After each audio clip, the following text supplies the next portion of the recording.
20वां पारा, इसका खुलासा और इसका जो पैगाम है वो यूँ समझे आपके पीछे से सूरह नमल ये चली आ रही है। इसमें हजरत सुलेमान अलैहिस्सलाम का जो चूंटी से मुकालमा हुआ है वो बताया गया है और ये समझाया गया है कि देखो इनकी कितनी बड़ी सल्तनत और हुकूमत थी। चूंटियों तक पे, चरिंद परिंद और हशरातुल अर्ज़ तक पे उनकी सल्तनत कायम थी, फिर भी वो अल्लाह के बंदे बन करके रहे। इससे हम और आपको अपनी औकात का और अपनी हैसियत का अंदाजा लगता है।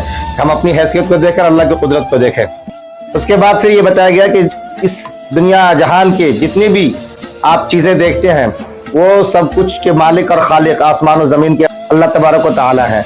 ये पूरी कायनात उनकी बसाई हुई है, अलग अलग मिसाल से समझाया गया है।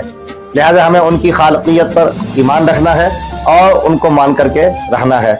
इसी के साथ साथ सूरह क़सस, इसके अंदर फिर बताया गया है कि फिरौन क्या था, हज़रत मूसा अलैहिस्सलाम कौन थे, कैसे उनकी परवरिश हुई, फिरौन के महल तक कैसे पहुंचे और फिर उसके बाद जब उसको जुल्म से रोकना चाहा तो उन्होंने उनके पीछे किस तरीके से अपने लश्कर को लगा दिया और आखिरकार जाकर के फिर वो बेमौत मारा गया। तो फिरौन का क्या अंजाम है वो बताया गया है।